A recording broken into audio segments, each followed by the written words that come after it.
Il y a en nous un désir constant d'action immédiate, une urgence qui crie pour que nous fassions quelque chose. N'importe quoi, juste pour éviter le silence, l'attente ou la sensation d'impuissance. C'est le cri de l'âme, agitée, inquiète, cherchant à se justifier, à se remplir, à prouver quelque chose, aux autres ou à elle-même.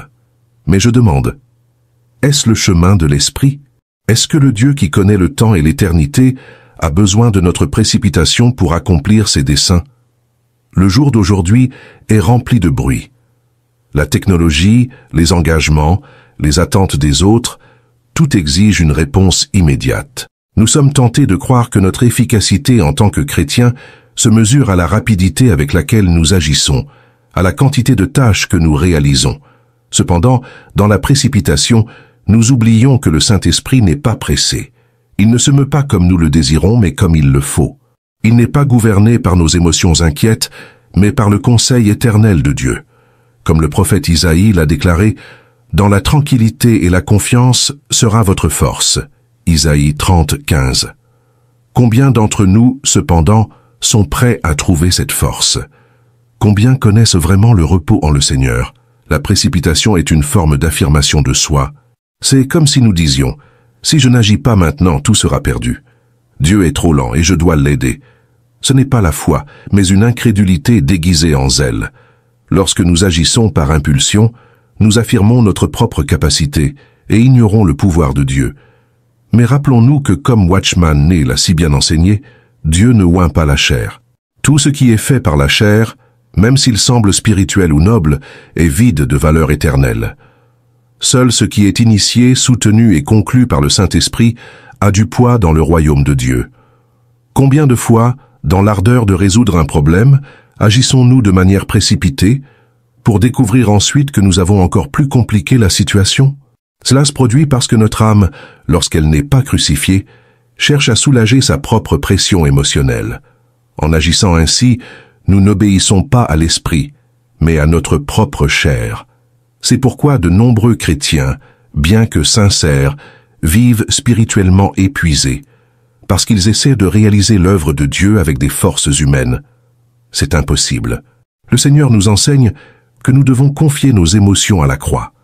La croix n'est pas une métaphore, c'est une réalité spirituelle qui exige une reddition totale. Et puis, il y a le silence. Ah, comme le silence nous dérange. Lorsque nous sommes mal compris, notre premier réflexe est de nous justifier. Nous voulons expliquer, défendre notre honneur, corriger l'erreur des autres. Mais le Seigneur nous a-t-il appelés à nous justifier ou à être justifiés par lui? Voyez ce qui est écrit dans 1 Pierre 2, 23. Lui, outragé, ne rendait pas l'outrage. Souffrant, ne faisait pas de menaces, mais s'en remettait à celui qui juge justement. C'est l'exemple de Christ. Lui, le juste, est resté silencieux face à des accusations injustes. Avons-nous, nous, pécheurs rachetés, le droit d'exiger plus pour nous-mêmes que ce qu'il a accepté? Le problème de l'auto-justification est qu'elle nourrit l'ego. Chaque mot que nous prononçons pour nous défendre est une tentative de sauver notre réputation, de préserver quelque chose qui devrait être livré à la mort. L'ego est féroce. Il n'accepte pas le silence. Il lutte, crie, exige d'être entendu. Mais le Seigneur nous appelle à une autre réalité, le chemin de la croix. La croix est l'endroit où nos droits, notre honneur, notre besoin de contrôle sont crucifiés. Ce n'est pas un endroit confortable, mais c'est un endroit libérateur. Chaque fois que nous choisissons de rester silencieux face à l'injustice, chaque fois que nous faisons confiance au Seigneur pour nous rendre justice en son temps, nous expérimentons l'œuvre de la croix dans notre âme. Mais il y a quelque chose de plus profond que nous devons aborder. Lorsque nous affrontons la souffrance, qu'elle soit causée par des circonstances ou des personnes, nous avons tendance à chercher du réconfort humain. Nous souhaitons que quelqu'un écoute notre douleur, nous dise que nous avons raison, éprouve de la pitié pour nous. C'est naturel, mais ce n'est pas spirituel. Watchman Nee nous avertit que chercher de la compassion humaine dans des moments d'angoisse, c'est nourrir la vie de l'âme. Je ne dis pas que nous ne devons pas partager nos charges avec nos frères en Christ. Cela est biblique et nécessaire en de nombreux moments. Le problème réside dans la motivation. Voulons-nous vraiment l'édification ou seulement soulager la pression émotionnelle? Il y a quelque chose en nous qui préfère la sympathie humaine au réconfort divin. Il est plus facile d'écouter les mots d'un ami que d'attendre la voix de Dieu dans le silence. Mais Dieu nous appelle à quelque chose de plus élevé. Il désire que nous lui remettions nos douleurs uniquement, que nous ayons une confiance totale en sa capacité de nous soutenir. Cela nécessite une maturité spirituelle, un détachement de ce besoin d'approbation humaine. Lorsque nous apprenons à recourir uniquement au Seigneur, nous découvrons qu'il est suffisant. Sa grâce nous suffit, comme il l'a promis à Paul. Le chemin de l'esprit est un chemin de mort et de vie. Mort à l'ego, à la précipitation, au besoin de contrôle. Vie pour l'esprit, pour la dépendance, pour le repos en Dieu. Ce processus ne se produit pas instantanément, c'est un voyage. Chaque jour, nous sommes confrontés à de nouvelles opportunités de nous renier, de porter notre croix et de suivre le Christ. Ce n'est pas juste une théorie, c'est une pratique quotidienne, douloureuse mais glorieuse. Aujourd'hui, en faisant face aux pressions du quotidien, demandez-vous « D'où vient ma force ?» Est-ce que j'agis par impulsion, essayant de contrôler les circonstances, ou est-ce que j'attends le Seigneur? Est-ce que je cherche une justification dans les paroles des hommes, ou est-ce que je fais confiance au temps de Dieu? Est-ce que je remets mes douleurs au Seigneur, ou est-ce que je cherche un soulagement auprès des autres personnes? Ces questions ne sont pas faciles à répondre, mais elles sont nécessaires pour quiconque désire marcher par l'esprit. Si vous vous sentez épuisé, inquiet, perdu au milieu de vos propres tentatives pour tout résoudre, il est peut-être temps de vous arrêter. Arrêtez-vous et regardez la croix. Voyez comment elle nous invite à mourir à nous-mêmes, afin que nous puissions véritablement vivre pour Dieu. N'ayez pas peur du silence, de l'attente, de la souffrance. Dans toutes ces choses, il y a un but divin, nous conformer à l'image du Christ. La croix est le point central de notre foi. La croix. Ce n'est pas seulement le lieu où le Christ est mort pour nous, c'est aussi le lieu où nous sommes appelés à mourir avec lui. Chaque fois que nous nous renions nous-mêmes, chaque fois que nous refusons d'agir par la chair, chaque fois que nous attendons le Seigneur, nous expérimentons la croix. Et c'est à la croix que nous trouvons la vie, la puissance et le repos. Le Seigneur nous appelle à un endroit plus profond, un endroit où il n'y a pas de précipitation, où il n'y a pas d'auto-justification, où il n'y a pas de recherche de consolation humaine. Un endroit où lui est tout. C'est le chemin de la croix. Êtes-vous prêt à le suivre? Écrivez dans les commentaires « Dieu est mon refuge ». Si vous croyez que votre protection et sécurité se trouvent en lui. Quand nous parlons de suivre le chemin de la croix, la plupart d'entre nous ressentent une résistance intérieure. C'est comme si quelque chose en nous criait « Non, je ne veux pas perdre le contrôle, je ne veux pas mourir à moi-même. » Mais laissez-moi vous dire quelque chose de profond et réel. Cette résistance est exactement ce que Dieu veut crucifier. Ce cri intérieur, c'est la chair, c'est l'ego, c'est tout ce qui, au fond, nous éloigne de la plénitude du Saint-Esprit. Il n'y a pas de croissance spirituelle sans confrontation, sans lutte contre notre propre moi. Et c'est ici que le Seigneur fait son œuvre la plus transformatrice. Avez-vous déjà remarqué comment le silence de Dieu semble assourdissant à certaines occasions? Nous crions, nous demandons, nous pleurons, et le ciel reste apparemment immobile. Nous n'entendons pas de réponse, nous ne voyons pas d'intervention miraculeuse. Ce silence de Dieu n'est pas une indifférence. Au contraire, c'est une invitation à la maturité. Dieu nous appelle à faire confiance, non pas parce que tout est clair, mais parce qu'il est fidèle, même lorsque tout semble confus. Il désire que nous apprenions à dépendre non pas de signes immédiats, mais de sa parole éternelle. Comme Abraham qui a attendu des années la promesse d'un fils, Dieu nous enseigne que ceux qui espèrent en l'Éternel renouvelleront leurs forces. Ésaïe 40, 31. Mais qu'est-ce que cela signifie d'attendre en l'Éternel? Ce n'est pas une attente passive, comme si nous laissions simplement le temps passer. C'est une attente active, pleine de foi, pleine d'abandon. C'est choisir de ne pas agir par la chair, mais de permettre à Dieu d'opérer en nous et à travers nous. C'est un processus difficile, car notre chair est agitée, anxieuse, et veut voir des résultats immédiats. Mais Dieu travaille dans le silence, dans l'attente, nous façonnant, nous sculptant, nous préparant pour quelque chose de bien plus grand que ce que nous pouvons imaginer. Le problème, c'est que beaucoup d'entre nous ne veulent pas être façonnés. Nous voulons que Dieu nous utilise, qu'il nous bénisse, mais sans le processus de transformation. Nous voulons servir le Seigneur, mais à notre manière, à notre rythme et avec nos propres forces. Ce n'est pas du discipulat. c'est de la rébellion déguisée en service. Le véritable discipulat, c'est dire « Seigneur, non pas ma volonté, mais la tienne ». C'est un chemin étroit, plein de renoncements, mais c'est le seul chemin qui mène à la véritable liberté. Il y a quelque chose de profondément douloureux, mais aussi libérateur, dans le fait de se renier soi-même. Lorsque nous choisissons de ne pas répondre à cette provocation, de ne pas nous justifier face à cette accusation injuste, nous disons à notre ego « Tu ne gouvernes plus ». C'est le Saint-Esprit qui gouverne.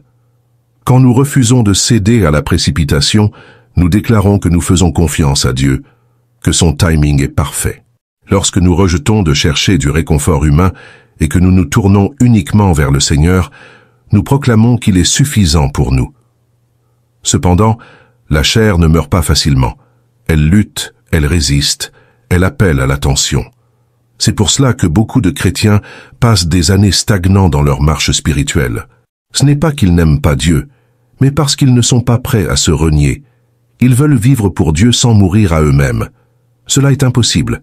La vie de Dieu ne coule en nous que dans la mesure où nous sommes prêts à être crucifiés avec Christ. Peut-être que vous faites face à une situation où tout semble s'effondrer. Une relation brisée, une injustice au travail, une maladie qui ne guérit pas, un rêve qui semble impossible. Et au milieu de tout cela, le Seigneur est silencieux. Vous vous êtes déjà demandé pourquoi. Peut-être qu'il attend que vous arrêtiez de lutter seul. Peut-être qu'il attend que vous disiez enfin « Seigneur, je remets tout entre tes mains, je te fais confiance ». Je n'essaierai pas de résoudre cela par mes propres forces. Laissez-moi vous poser une question. Avez-vous vraiment confiance en Dieu? Je ne parle pas d'une confiance théorique, celle que nous proclamons dans nos prières publiques. Je parle d'une confiance pratique qui se manifeste dans l'attente, le silence, la reddition. Avoir confiance, c'est renoncer au contrôle. C'est arrêter d'essayer de manipuler les circonstances et permettre à Dieu d'être Dieu dans votre vie. Cela fait peur, car cela signifie que nous ne pouvons pas garantir les résultats.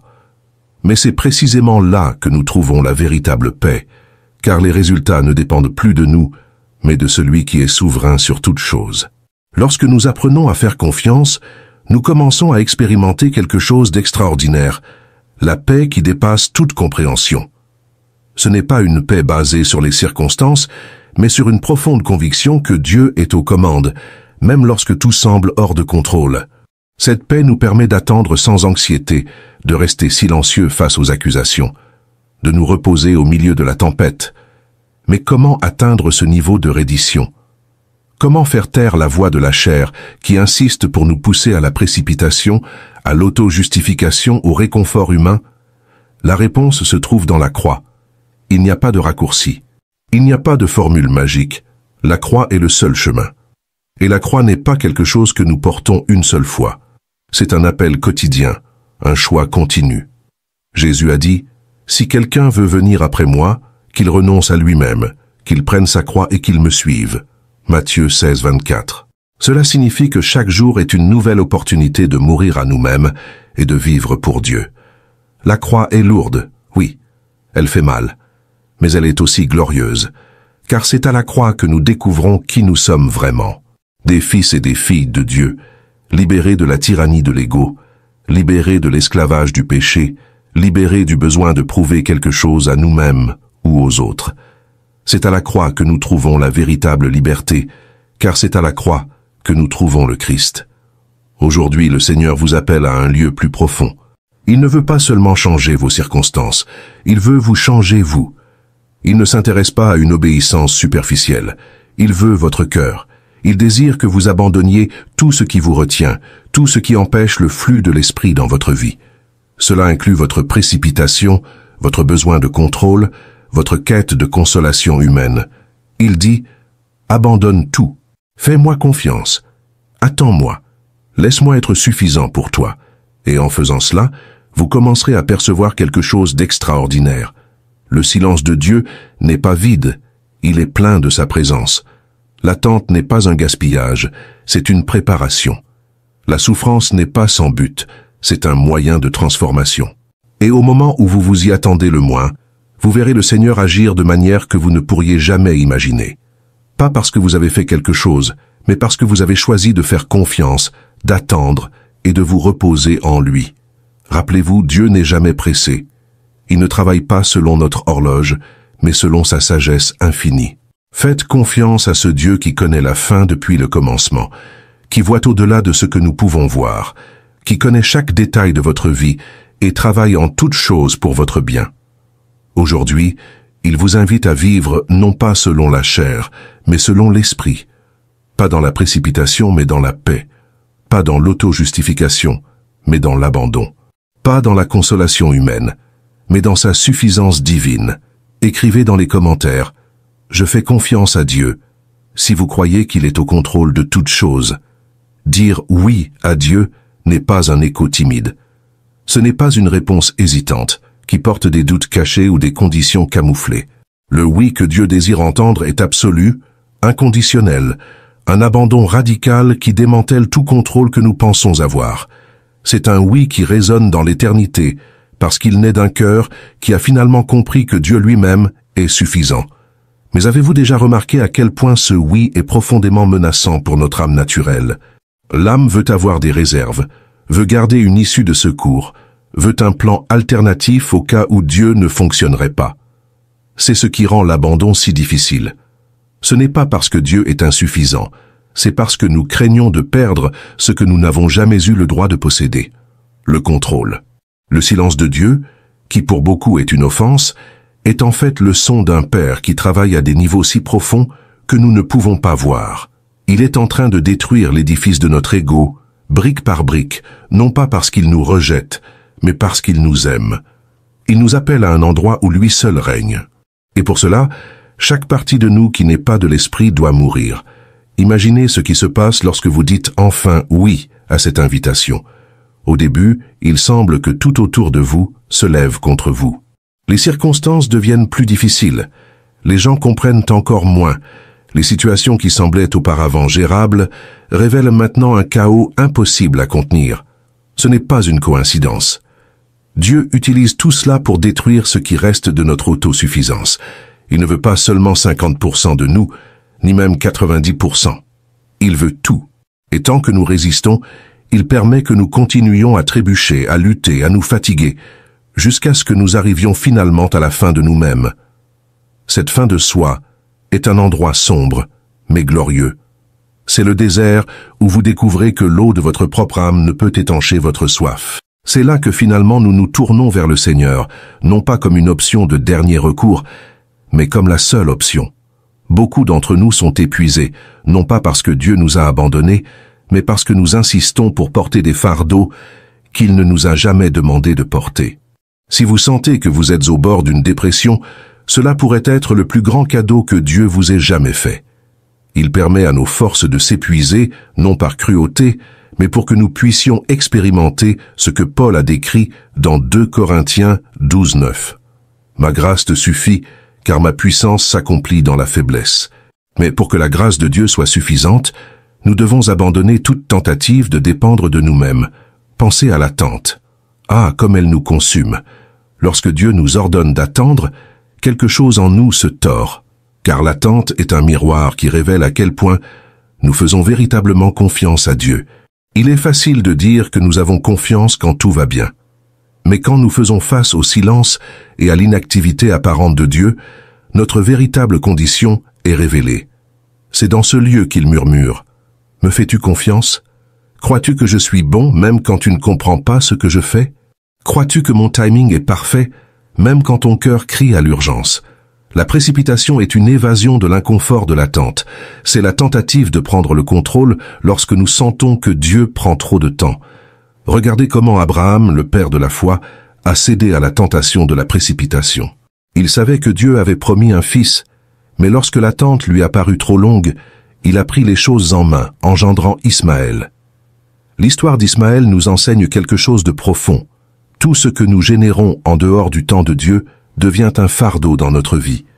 Tout ce qui naît de la chair apportera conflit, car cela ne porte pas le sceau de la promesse. Et pourtant, il y a quelque chose de merveilleux à propos d'Abraham. Il a appris de son erreur. Il s'est de nouveau rendu à la promesse de Dieu, et, au moment opportun, Isaac est né. Cela nous montre que, même lorsque nous échouons, Dieu ne nous abandonne pas. Il nous appelle à revenir, à nous rendre à nouveau, à faire confiance.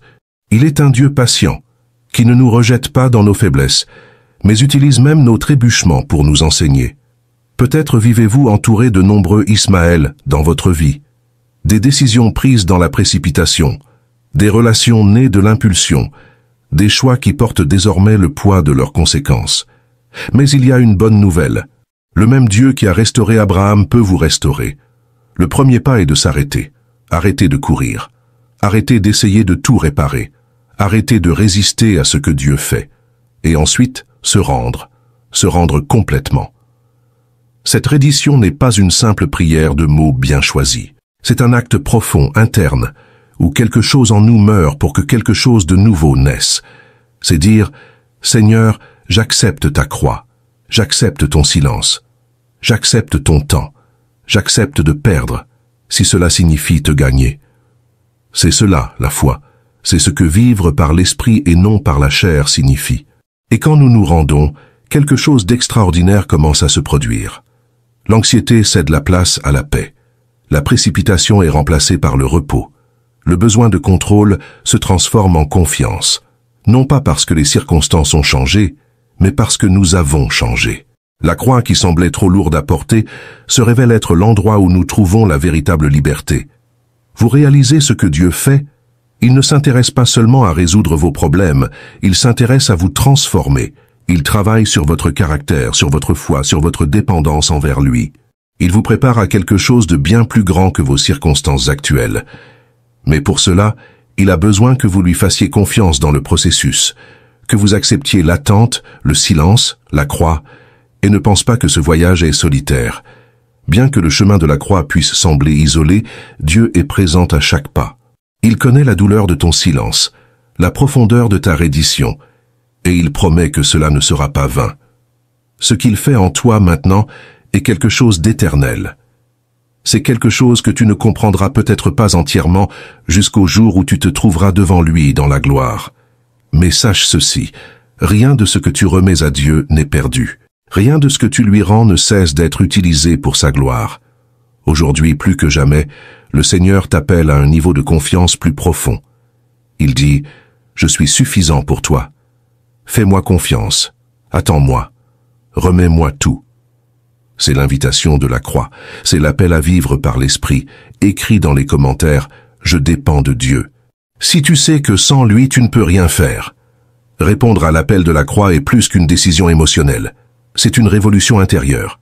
C'est comme si Dieu, en nous appelant à tout remettre, disait « Es-tu prêt à être transformé jusqu'au cœur de ton être, à abandonner ce que tu considères comme essentiel pour découvrir que je suis l'essentiel ?»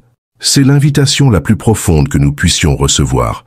Ne pas simplement suivre Dieu, mais être façonné à l'image de Christ à travers la croix, l'attente et la confiance complète.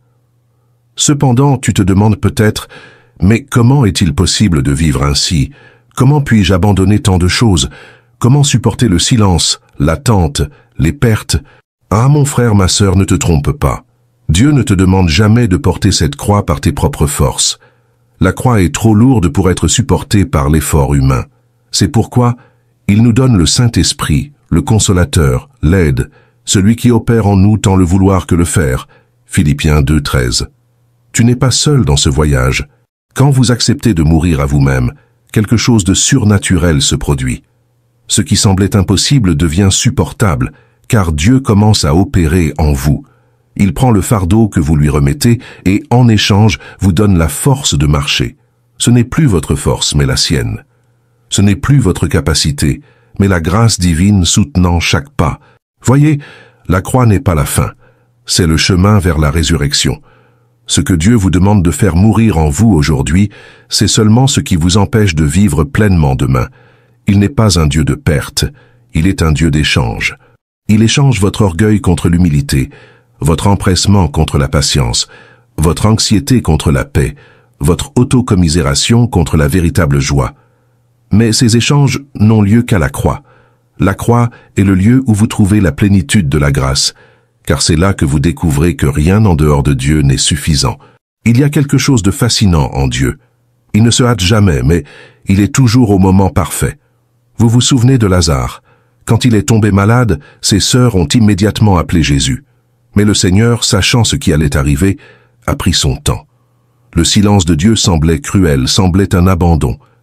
Lazare est mort. Et pourtant, Jésus est arrivé. Non pas au moment voulu par les sœurs, mais au moment parfait du Père. Quand il appela Lazare à sortir du tombeau, Jésus montra que, même dans le silence et l'attente, Dieu n'avait jamais perdu le contrôle. Il n'était pas en retard. Il orchestrait quelque chose de plus grand que tout ce qu'on pouvait imaginer. C'est ainsi que Dieu opère. Quand vous pensez que tout est perdu, que les circonstances semblent irréparables, Dieu arrive. Et pas seulement pour réparer ce qui est brisé, mais pour apporter la vie là où il y avait la mort. La même voix qui a appelé Lazare à sortir du tombeau vous appelle aujourd'hui. Il dit « Faites-moi confiance. Même si cela semble trop tard, même si vous ne comprenez pas, je suis la résurrection et la vie. Je suis aux commandes. » Vous comprenez comment cela change tout? Ce n'est pas ce que vous faites, mais qui il est. Ce n'est pas à propos de vos efforts pour comprendre ce qui se passe, mais de votre disposition à faire confiance au caractère de Dieu. Il est fidèle, il est bon, il est souverain, et plus que tout, il est amour. Un amour qui ne faillit jamais, qui n'arrive jamais en retard, qui n'abandonne jamais. Mais l'amour de Dieu n'est pas condescendant. Il ne nous épargne pas du processus parce qu'il sait que le processus est nécessaire pour nous transformer. Dieu ne s'intéresse pas seulement à nous emmener au ciel, il veut que nous devenions comme Christ. Il est plus engagé dans votre sanctification que dans votre confort, et c'est pourquoi il permet le silence, l'attente, la croix. Peut-être, en ce moment même, ressentez-vous le poids de l'attente. Peut-être êtes-vous entouré de circonstances que vous ne comprenez pas, confronté à des pertes qui semblent insupportables, mais laissez-moi vous encourager. Dieu est là au milieu de tout cela. Il travaille même quand vous ne le voyez pas. Il vous façonne, vous affine, vous rend plus semblable à Christ. Il n'est pas silencieux parce qu'il vous a oublié, mais parce qu'il construit quelque chose d'éternel en vous. Souvenez-vous des paroles du psalmiste. « J'ai patiemment attendu le Seigneur. Il s'est penché vers moi et a entendu mon cri. » Psaume 41. La patience n'est pas seulement supporter le temps qui passe, c'est faire confiance que Dieu s'incline vers vous, même dans le silence.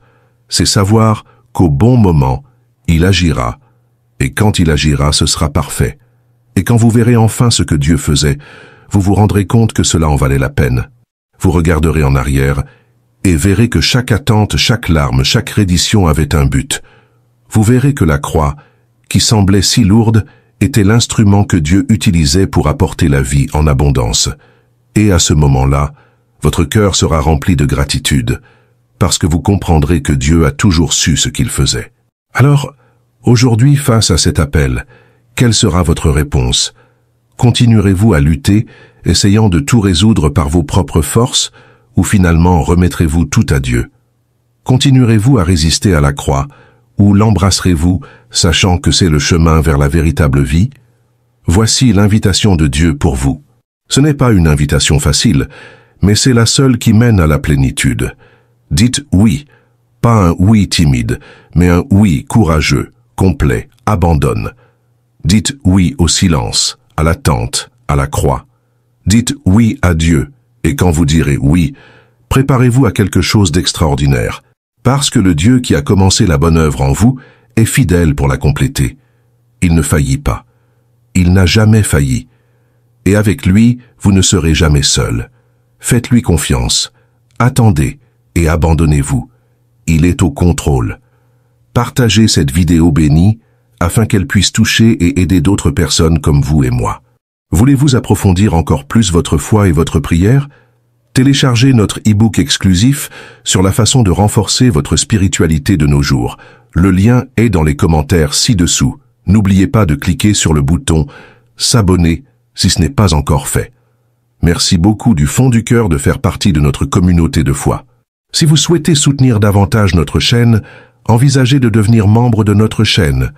Je laisse ici 2 autres vidéos pour que vous puissiez continuer votre cheminement spirituel et votre croissance dans la foi. Merci et que Dieu bénisse tout le monde. À bientôt.